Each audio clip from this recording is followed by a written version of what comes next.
Magandang kaliwanagan, ako po si Jose magbabahagi ng mensahe mula sa libro ng Resipula Hecto Hepetus. Ang libro ng katotohanan na isa sa buhay na nagmula sa kalangitan, ang kaligtasan ng buhay. Akin na pong sisimula ng pagbabasa at pagbabahagi ng mga mensahe na ipinababa ng ating Amang nasa langit. Taong 2021, buwan ng Abril, petsang ika-3 ng araw. Isang magandang kaliwanagan sa inyong lahat. Ang mga mensaheng ibabahagi sa inyong lahat, nawa kayo ay makinig. Unti-unting nakikilala ang mga mortal na hindi nalalaman at nakikilala. At unti-unting nakikilala ang mga mortal na hindi nalaman at nakilala ang matagal nang kinalimutan. Ang mga mortal na tulad na hindi nakilala ang tunay na ngalan ng Ama sa langit. At ako'y magtuturan inyong yakapin ang Ama sa langit. Sapagkat ang lahat ay nais ay kanyang ipagkakaloob ng ating Ama sa langit. Yakapin at huwag mo itong bibitiwan, kanyang ipagkakaloob ang nais kung kayo ay magpapatuloy.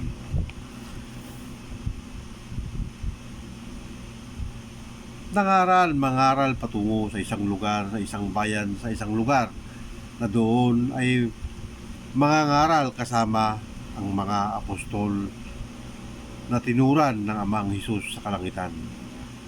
At ang Amang Hesus sa kalangitan ay siya noon ay nagturan at ang kanyang sinabi. May isang hari na mayroong 5 anak.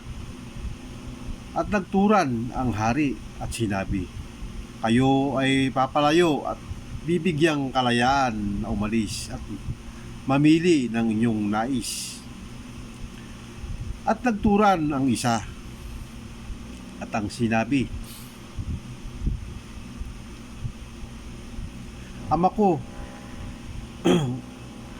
kung ako po ba ay maghahanap ng aking kabiyak, ano ang inyong ibibigay sa akin? At ang sagot ng hari, magiging iyo ang lupaing nasa silangan. Tuwang-tuwa ang panganay na anak at nagturan din ang pangalawa at ang kanyang sinabi, Ama, kung ako ba ay aalis kasama ng aking kapatid. Ano ang iyong ibibigay sa akin? Kayo ay bibigyan ko ng ginto at pilak na inyong nais. Iyaon ang sinabi ng hari. At sila noon ay tuwang-tuwa. Nagturan din ng ika-4 habang ang dalawa ay tuwang-tuwa sa mga yaman na pinagkaloob. At ang sabi, Ama, kung ako rin ba ay aalis, ano ang iyong ibibigay sa akin patungo sa isang napakalayong lugar? Ika'y pagkakalooban ko ng makakain at 5 pirasong ginto at ang iyong masasakyan patungo sa iyong nais. Tuwang-tuwang umalis ang 4. Ang hari ay tumingin sa kanyang bunsong anak at nagtanong, ano ang iyong nais? Kanyang pakhalim na pagtingin sa kanyang bunsong anak na kanyang kinaiinisang anak, bunsong anak. Siya'y galit sa kanyang bunsong anak. Sa pamamagitan ng pakhalim na pagtingin sa kanyang anak ay nagturan ang kanyang anak.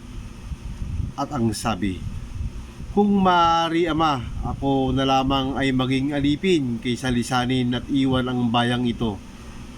Hindi na nagdalawang isip ang hari sa kadahilanan na siya ay galit sa kanyang bunsong anak at ito ay hinayaan niyang maging isang alipin at nanatili sa kanyang kaharian hanggat ang hari ay nagkaroon ng sakit at tinuran ng hari, tawagin ang aking mga anak. Sa huli man lang na sandali ay masilayan ko sila. Kailangan ko ang aking mga anak. At nagtungo ang mga kawal na kung saan naroon ang kanyang mga anak, ngunit tila ba ang kanyang mga anak ay hindi na ninais pang bumalik, sapagkat ang kanilang nais ay naibigay na sa kanila.